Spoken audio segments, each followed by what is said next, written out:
माननीय अग्निहोत्री जी, समस्त परिवार, मुख्यमंत्री जी, सभी महानुभाव, मैं यहाँ करीब 12 सवा 12 दिल्ली से आया और पौने 1 से यहाँ बैठा हूँ साथ में अग्निहोत्री जी के साथ।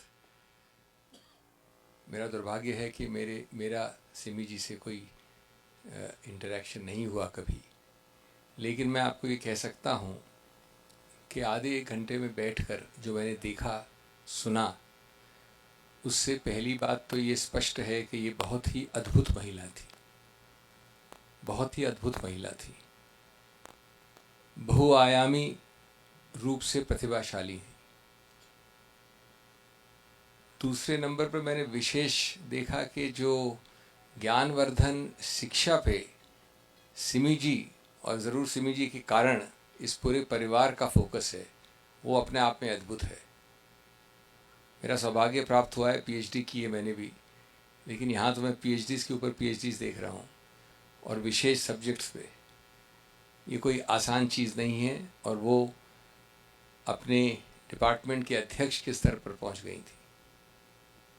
तीसरा, मैं समझता हूँ कि इस पूरे परिवार की वो नींव, जैसा कि मुख्यमंत्री जी ने कहा, चट्टान थी।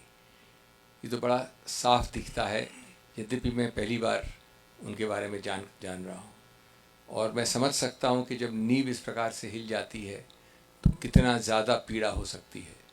उस पीड़ा का कोई अनुमान या शब्दों में उसको नहीं व्यक्त किया जा सकता।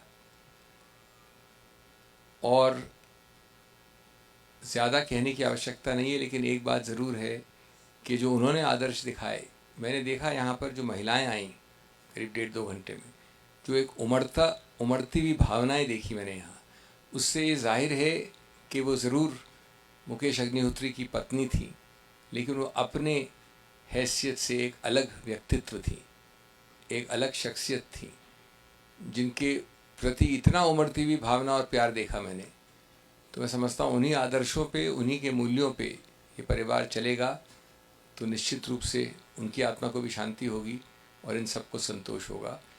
हम जानते हैं कि हमारे कोई भी शब्द इस खामी को पूरा नहीं कर सकते, लेकिन हम सब नतमस्तक हैं भगवान की नीति के सामने। मैं इन्हीं शब्दों से अपनी शोकांजलि, बहुत आदरपूर्ण शोकांजलि अर्पित करता हूँ मिस सिमी जी को।